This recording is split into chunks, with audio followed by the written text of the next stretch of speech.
I sincerely thank Sanjay, Nita, Vijay, all of them who have put up such a wonderful show and have allowed me to be part of this.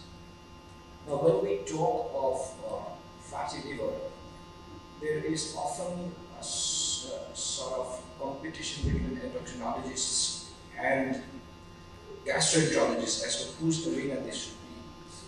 This morning, as Nita wanted me to, I'll probably bat more as a gastroenterologist to look at the liver from the gut angle possibly. We all know that in a major number of individuals with NAFLD, there is a significant underlying insulin resistance. But what I wish to point out is there may be life even beyond insulin resistance in the genesis of NAFLD. And that may be one reason why the insulin sensitizers have not yet been shown to be such great agents in treatment of NAFLD.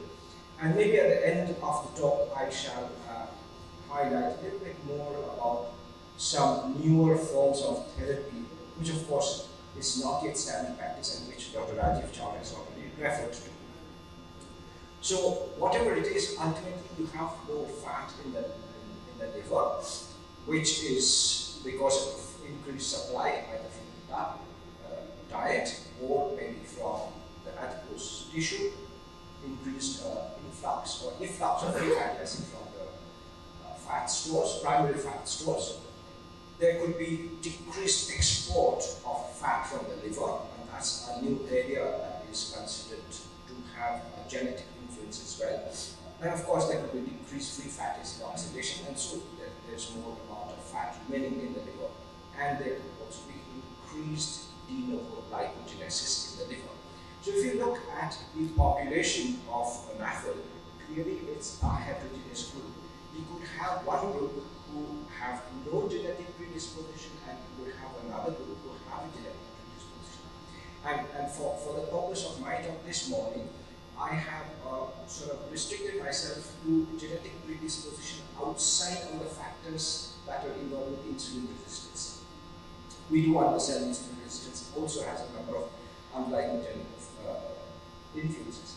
So if you look at those without genetic predisposition but insulin resistance, primarily driven by lifestyle factors, there are probably significant numbers, the green ones, and the grey ones, very few of them have no genetic predisposition and no insulin resistance. On the other side, those with genetic predisposition but no insulin resistance, maybe the brown ones, light brown ones, they are there in significant numbers, and there will be some, of course, who also have insulin resistance and genetic predisposition.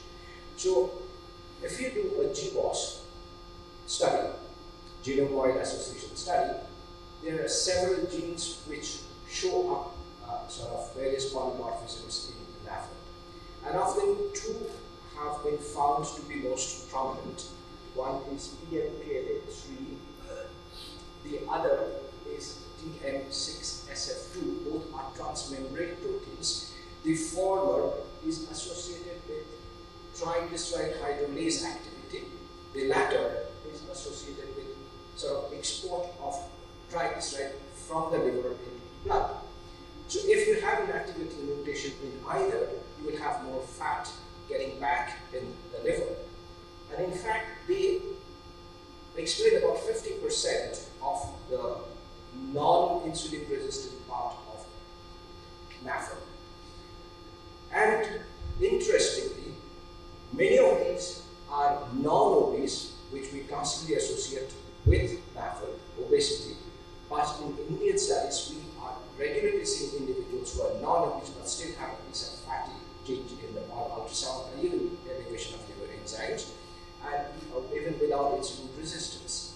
And these seem to be especially relevant for our country.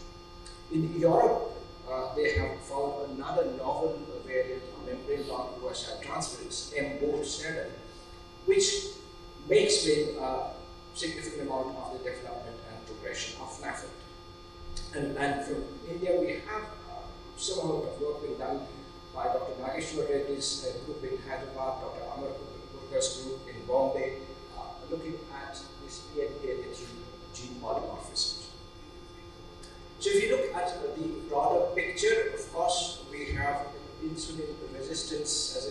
factor, we have oxidative stress, we have ER stress, we have increased cytokines, and we also have now an important issue of the intestine coming in.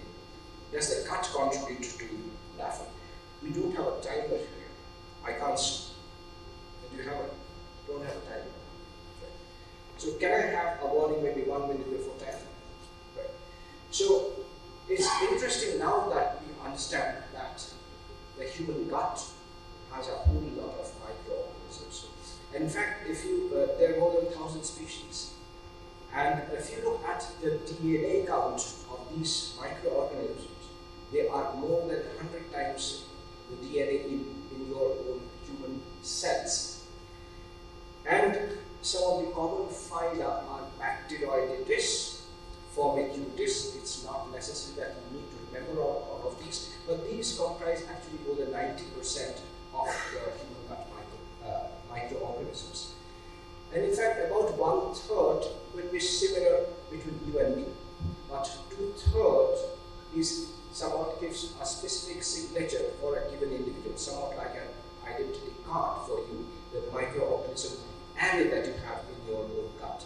Now, we all take for granted that the intestine has organisms, but we were not born like that. When you were born, you had a sterile gut, and then gradually we acquired, and by 1 or 2 years of life, we have sort of the adult flora in our gut. And these microorganisms, many of these cannot be cultured. And in any case, they are so many and so different types, it will be very difficult also to culture. So in order to study, we have to move on to more elegant sort of experiment. People have generally been trying to identify the 16S RNA, which is specific for bacteria. And then by looking at flanking regions of the 16S RNA, you can also then subdivide into different phyla, different families, genuses, and species. So in what way can intestinal microorganisms affect? Well, one way is that through yet unknown mechanisms, it is known that the lipoprotein lipase activity can be influenced by intestinal microorganisms.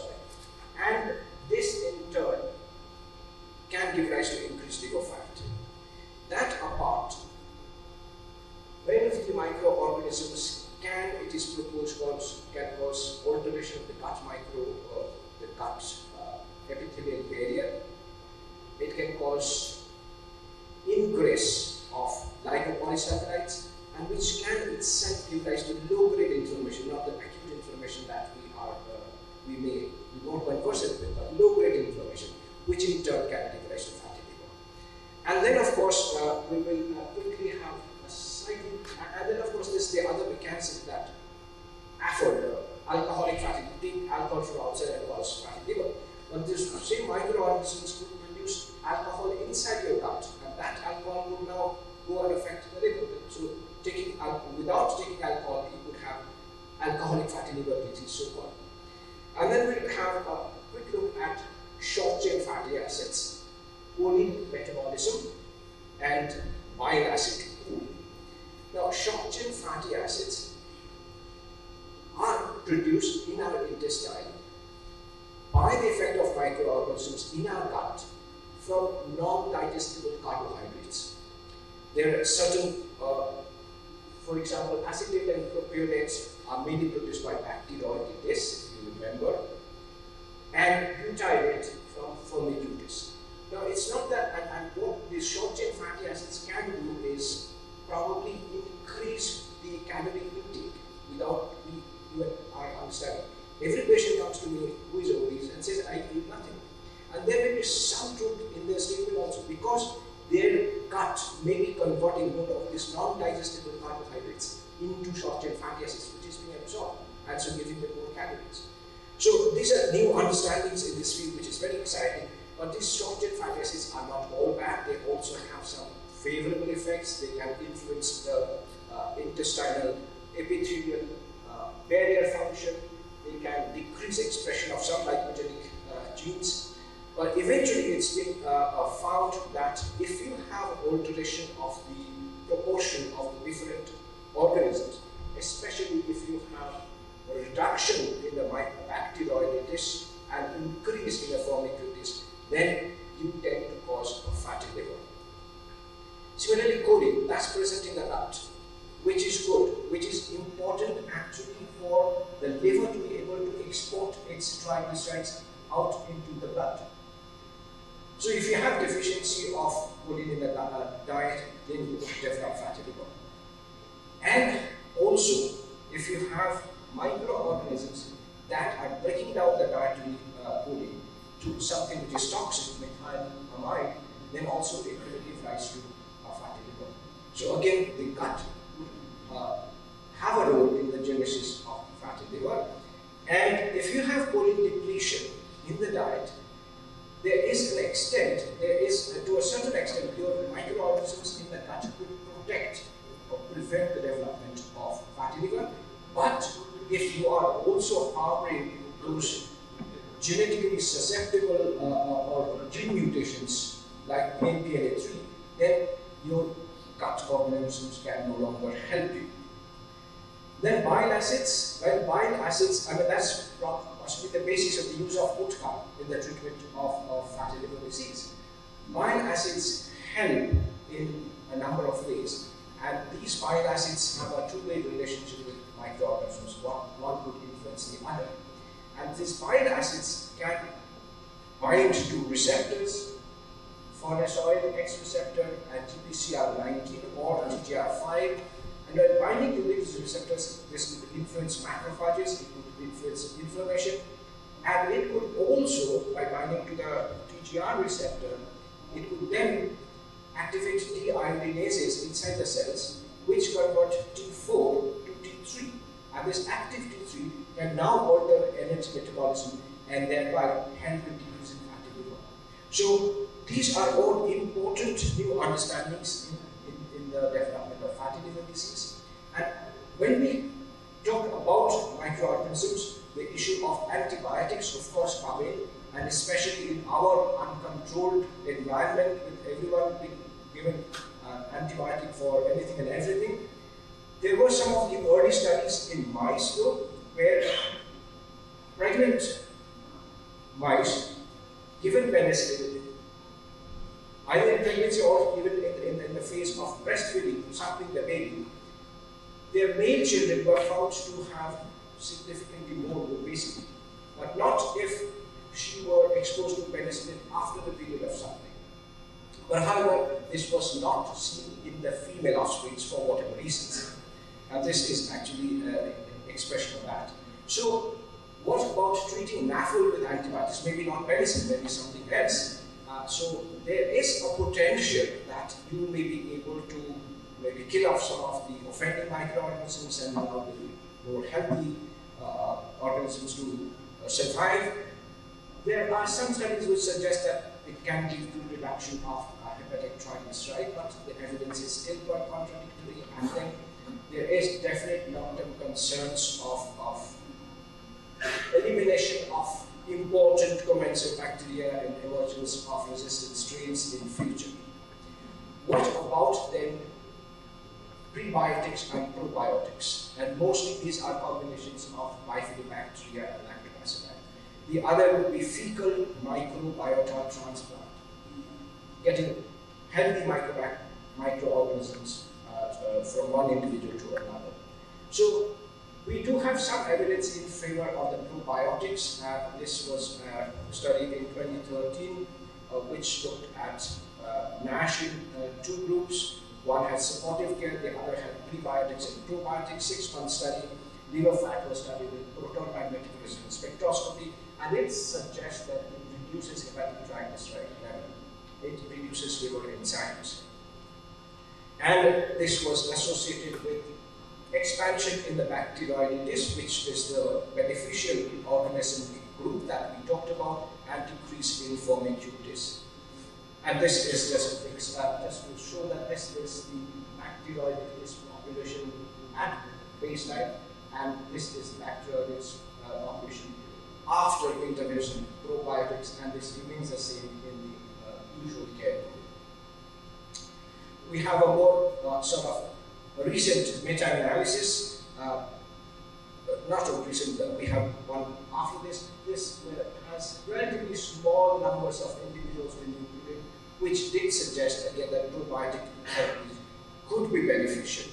And we have a bigger meta-analysis with, let's say the numbers are relatively small, it's 500 odd individuals, which again did suggest that there are improvements in certain parameters, certain aspects of liver fat, and also maybe inflammatory markers, tumor necrosis factor, HDL cholesterol, though there was no improvement in BMI or insulin levels. So, what we can conclude is we are still learning what NAFLD is about, what it represents, whether it's just to do with insulin resistance. Of course, like any other chronic medical condition, many other complex medical conditions, there is an interaction between the gene and environment. We cannot straight away now maybe alter the genes. We still need to follow what Dr. Rajiv Chawla has prescribed, go for lifestyle modification. But we do understand there is a group of non-obese NAFLD or NASH individuals, where what you ask them to lose 5% weight if the patient is already has a BMI of 18 or 19 or 20 even. We have seen patients with NASH with those BMIs. So some of the newly understood genes that contribute to increased liver fat are PNPLA3 and TM6SF2, which are relatively new names for us, but they contribute to about 50%. And there may be a role beyond just the calories in diet. For example, the choline content of the diet may have a factor, may have a role to play in genesis or amelioration of NAFLD or NASH. And then there's an exciting new area of working on the of microbiota in the gut and NAFLD. Thank you very much. And then there may be some truth, something there actually, science behind the nature cure therapies that we see the clinics coming around. They are supposed to purify your gut by whatever means. Maybe you're doing something with the microorganisms there, we do not know. Thank you very much.